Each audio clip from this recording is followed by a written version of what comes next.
ಪಶ್ಚಿಮ ಬಂಗಾಳ ಮತ್ತು ಅಸ್ಸಾಮನ್ನ ಗೆದ್ದ ನಂತರದಲ್ಲಿ ಅವರಿಗೆ ಒಂದು ಮೇರೆನೆ ಇರ್ಲಿಲ್ಲ. ಅಂದ್ರೆ ಎಲ್ಲವೂ ನಮ್ ಕೈಗೆ ಬಂದು ಹೋಯ್ತು, ನಾವ್ ಇನ್ನೇನ್ ಮಾಡಿದ್ರು ಆಗತ್ತೆ ಅಂತ. ಅದೇ ಭಯಕ್ಕೇನೆ ಸಯಾನಿ ಘೋಷ್, ರಾಘವ್ ಚಡ್ಡಾ, ಇನ್ನೂ ಅನೇಕರು ಪಕ್ಷಕ್ಕೆ ಹೋದ್ರು. ಇವತ್ತು ಮಾತಾಡೋಕ್ ಮುಖ ಇಲ್ಲ. ಮಾಧ್ಯಮದವ್ರು ಕೇಳ್ತಾ ಇದ್ದಾರೆ, ಸೋಷಿಯಲ್ ಮೀಡಿಯಾದಲ್ಲಿ ಕೇಳ್ತಿದ್ದಾರೆ, ಎಲ್ಲಿ ಹೋದ್ರಿ ಮಾತಾಡಿ ಅಂತ. ಆದ್ರೆ ಮಾತಾಡೋಕೆ ಮುಖ ಇದೆ, ಮುಖ ತೋರ್ಸೋಕ್ಕೂ ಆದ್ರೆ ಮುಖಗೇಡಿಗಳಾಗಿ ನಿಂತು ಬಿಟ್ಟಿದ್ದಾರೆ ಇವತ್ತಿಗೆ. ಈ ಯುವ ಜನತೆ ಮತ್ತೆ ಯಾರು ಟ್ರೋಲ್ ಮಾಡಕ್ ಆಗೋದಿಲ್ಲ. ಆ ತರ ಪ್ರಧಾನಿಯವರನ್ನ, ಗೃಹ ಮಂತ್ರಿಗಳನ್ನ, ಶಿಕ್ಷಣ ಮಂತ್ರಿಗಳನ್ನ ಟ್ರೋಲ್ ಮಾಡ್ತಿದ್ದಾರೆ. ಮತ್ತೆ ಅವ್ರಿಗೆ ಭಯ ಇಲ್ಲ. ಪೊಲೀಸ್ ಹೊಡಿತಾರ, ನಮ್ಗೆ ಯಾವ್ದೋ ತನಿಖೆ ಆಗತ್ತ, ಜೈಲಿಗೆ ಹಾಕ್ತಾರ, ರಾಜಕಾರಣಿಗಳ ರೀತಿ ಯಾವುದೂ ಭಯ ಇಲ್ಲ. ಇದನ್ನ ಹೇಗ್ ನೋಡ್ತೀರಿ ತಾವು? ಈಗ ಮೌರ್ಯ ಗುಪ್ತ ಸಾಮ್ರಾಜ್ಯದಿಂದ ಹಿಡಿದು ಮೋದಿ ಸಾಮ್ರಾಜ್ಯದವರೆಗೂ, ನೆಹರು ಸಾಮ್ರಾಜ್ಯದವರೆಗೂ ಎಲ್ಲಾ ಸಾಮ್ರಾಜ್ಯಗಳು ನಾವು ಪತನವಾಗಿರೋದನ್ನ ನೋಡ್ತಾನೆ ಬರ್ತಿದೀವಿ. ಆಗೆಲ್ಲ ಅಟ್ಲೀಸ್ಟ್ 40 ವರ್ಷ 50 ವರ್ಷಕ್ಕೆ, ಅಂದ್ರೆ ರಾಜರ ಕಾಲದಲ್ಲಿ ಪತನಗಳಾಗಕ್ಕೆ 40 ವರ್ಷ. ವಿಜಯನಗರ ಸಾಮ್ರಾಜ್ಯ, ರಾಷ್ಟ್ರಕೂಟರದು, ಗಂಗರದು, ಅವೆಲ್ಲ ಅಷ್ಟು ಬೇಕಾಗ್ತಿತ್ತು. ಈಗ ಈ ಡೆಮಾಕ್ರೆಟಿಕ್ ಸಿಸ್ಟಮ್ ಅಲ್ಲಿ ಬಹುತೇಕ 10-15 ವರ್ಷಕ್ಕೆ ಎಲ್ಲ ಮುಗಿತಾ ಬರ್ತಾ ಇದೆ. ಯಾಕೆಂದ್ರೆ ನೀವು ಎಂಥದನ್ನೇ ನೋಡಿ, ಅಲ್ಲಿ ನೀವು ಬೇರೆ ಬೇರೆ ಎಲ್ಲ ಇಲ್ಲಿ ಲೋಕಲ್ ಪಾರ್ಟೀಸ್ ಇರ್ಬೋದು, ಎಲ್ಲ ಇರ್ಬೋದು, ಎಲ್ಲಾ ಸಾಮ್ರಾಜ್ಯಗಳು. ಸೊ ಇಲ್ಲಿ ಕೂಡ ಅದೇ ರೀತಿಯ ಒಂದು ಪರಿಸ್ಥಿತಿಯನ್ನ ಇವರು ಎದುರಿಸ್ಬೇಕಾಗುತ್ತೆ. ಅದರಲ್ಲೂ ಇವ್ರು ಕಟ್ಟಿದಿದ್ದು ಭ್ರಮಾಲೋಕದ ಒಂದು ಸಾಮ್ರಾಜ್ಯ. ನಾನು ಆಗ್ಲೇ ಹೇಳ್ದೆ ಅಲ್ಲ, ಸೂಡೋ ನ್ಯಾಷನಾಲಿಟಿ. ಅವರು ನಿಜವಾಗ್ಲೂ ವಿಭಜಕ ಮನಸ್ಥಿತಿಯನ್ನ ಹೊಂದಿರುವಂತವ್ರು. ಅವ್ರ ರಾಷ್ಟ್ರದ ಐಕ್ಯತೆಯನ್ನ ಬಯಸಿದಿದ್ರೆ ದ್ವೇಷದ ರಾಜಕೀಯವನ್ನ ಮಾಡ್ತಾನೆ ಇರ್ಲಿಲ್ಲ. ಇಡಿ ಮತ್ತು ಸಿಬಿಐ ರಾಜಕೀಯನ್ನ ಮಾಡ್ತಾನೆ ಇರ್ಲಿಲ್ಲ. ಅವ್ರದ್ದು ನಿಜವಾಗ್ಲೂ ರಾಮಭಕ್ತರೇ ಟ್ರಸ್ಟ್ ಅಲ್ಲಿ ಇರುವಂತಹ ಇದ್ದವರು ಅವರೇ ಕಳ್ಳರಾಗುತ್ತಾರೆ ಅನ್ನುವಂತಹ ಮನಸ್ಥಿತಿ ಇರೋರು. ಅಂದ್ರೆ ಅದು ಸೂಡೋ. ನಿಜವಾದ ಭಕ್ತಿ ಇದ್ಮೇಲೆ ನಿಮಗೆ CCTVನೂ ಬೇಕಾಗಿಲ್ಲ ರಾಮನ್ ದೇವಸ್ಥಾನದಲ್ಲಿ, ಅಥವಾ ಇನ್ನೇನೋ ಬೇಕಾಗಿಲ್ಲ, ಚೆಕ್ ಅಂಡ್ ಬ್ಯಾಲೆನ್ಸೇ ಬೇಕಾಗಿರ್ಲಿಲ್ಲ. ನೀವು ಭಾರತದ ಸಾಂಸ್ಕೃತಿಕ ವ್ಯಕ್ತಿತ್ವವನ್ನ ರೂಪಿಸುವಂತಹ ಧಾರ್ಮಿಕ ಕ್ಷೇತ್ರವನ್ನು ಮಾಡಿ ಟ್ರಸ್ಟಿಗಳೇ ಕದೀತಾರೆ ಅನ್ನೋದಾದ್ರೆ ಅದು ಸೂಡೋ ಅನ್ನೋದಕ್ಕೆ ಬೇರೆ ದಾರಿನೇ ಇಲ್ಲ. ಆಮೇಲೆ ನೇಚರ್ ಅನ್ನ, ಈಗ ವಾಂಗ್ಚುಕ್ ಏನಕ್ಕೆ ಅಷ್ಟೊಂದು ಪಾಪ್ಯುಲರ್ ಆಗಿದ್ದು?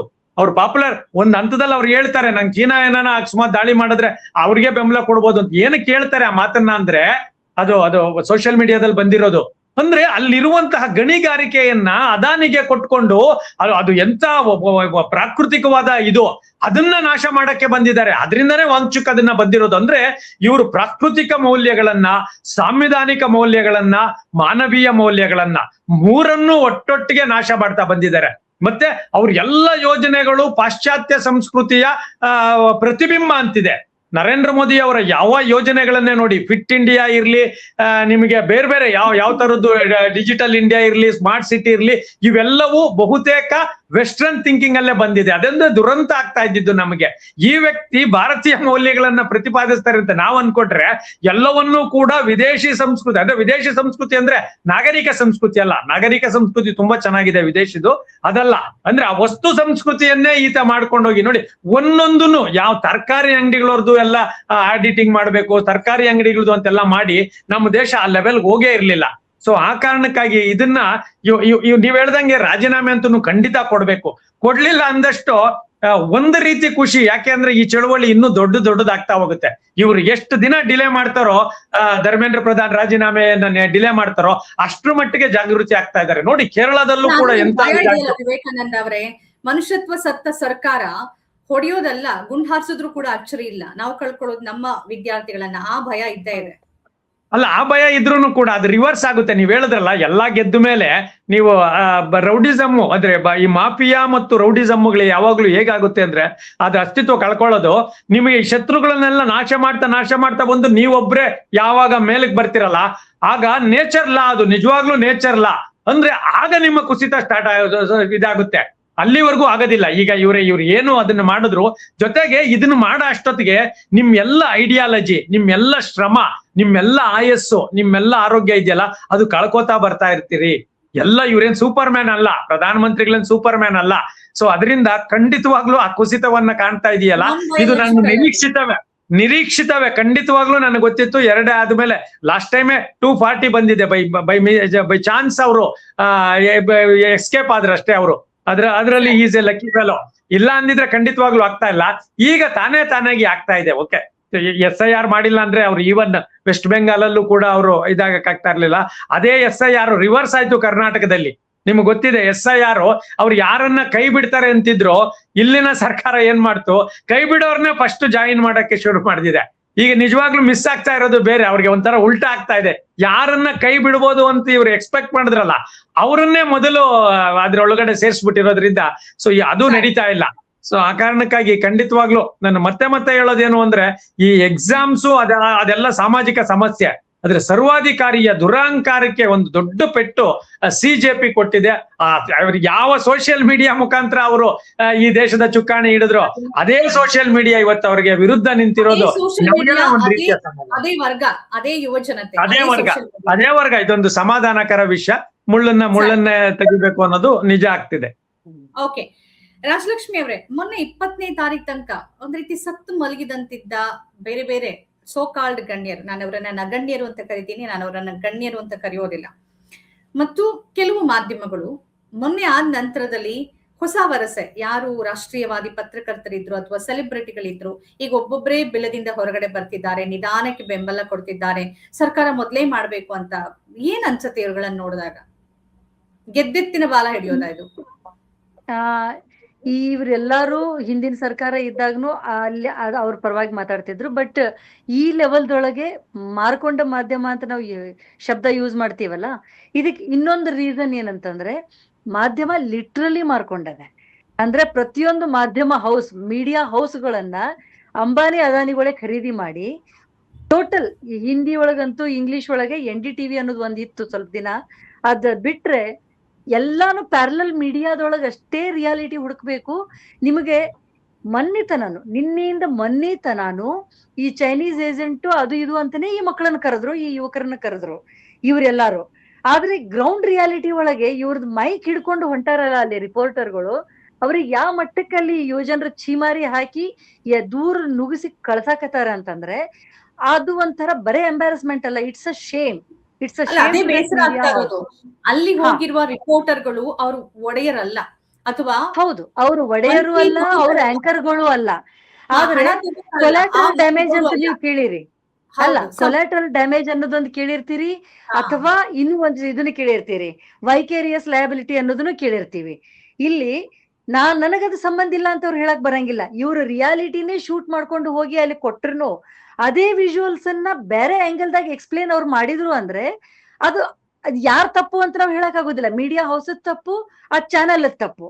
ಆ ಚಾನಲ್ ಲೋಗೋನೇ ನಿನ್ನ ಬ್ರ್ಯಾಂಡ್ ಅನ್ನ ಐಡೆಂಟಿಟಿನ ನೀವು ಕಳ್ಕೊಂಡಿರಿ ಅಂದ್ರೆ ಅಲ್ಲಿ ಎಲ್ಲಾರು ಹೋಗಿ ಪ್ರಧಾನ ಮಂತ್ರಿ ಮೇಲೆ ಸಿಟ್ಟೈತಿ ಅಂತ ಹೇಳಿ ಪ್ರತಿಯೊಬ್ರು ಹೋಗಿ ಪ್ರಧಾನ ಮಂತ್ರಿ ಮನಿ ಎದುರಿಗೆ ಕೂಡುದಿಲ್ಲ. ಈಗ ನಾವ್ ಹಂಗೆ ಇತ್ತು ಅಂತಂದ್ರೆ ಎಲ್ಲದಕ್ಕೂ ಸರ್ಕಾರದ ಮುಖ್ಯಸ್ಥ ಪ್ರಧಾನಮಂತ್ರಿ ರಾಜೀನಾಮೆ ಕೊಡ್ರಿ ಅಂತ ಕೇಳ್ಬೇಕಾಗಿತ್ತು.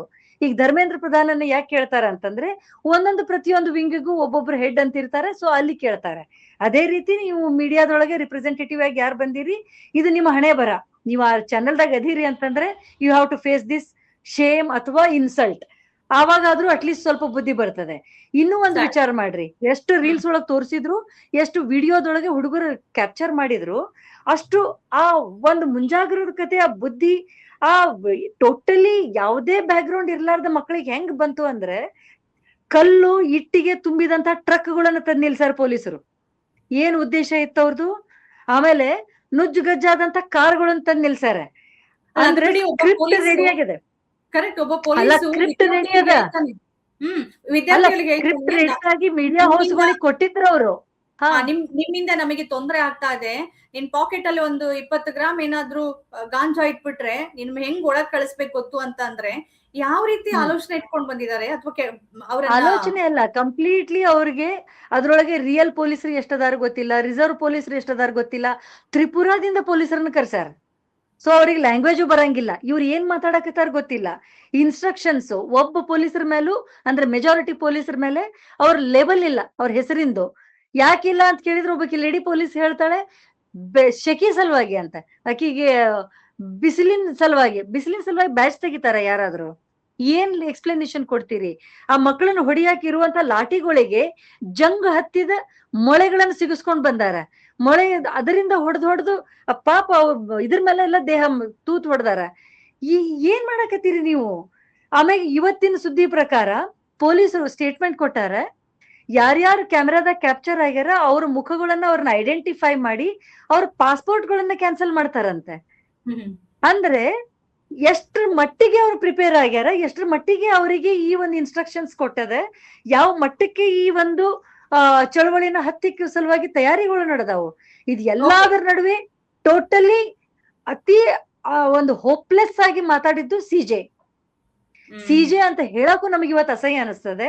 ಯಾವ ಒಬ್ಬ ವ್ಯಕ್ತಿಯ ಒಂದು ಕಮೆಂಟ್ ನಿಂದ ಈ ಒಂದು ಚಳವಳಿ ಶುರುವಾಯ್ತು, ಅವ್ರ ಎದುರಿಗೆ ಇದು ಬರ್ತದೆ ಅಂತಂದ್ರೆ ಜುಡಿಷಿಯರಿ ಒಳಗೆ ಯಾವುದೇ ಜಡ್ಜ್ ಇರ್ಲಿ, ತಾನು ಪಾರ್ಟ್ ಆಗಿರುವಂತ ಅಥವಾ ತನಗೆ ಯಾವುದೋ ಒಂದು ರಿಮೋಟ್ ಆಂಗಲ್ ದಿಂದ ಟಚ್ ಆಗುವಂತ ಸಬ್ಜೆಕ್ಟ್ ಇದ್ರೆ ನಾಟ್ ಬಿಫೋರ್ ಮೀ ಅಂತ ಮಾಡ್ತಾರೆ.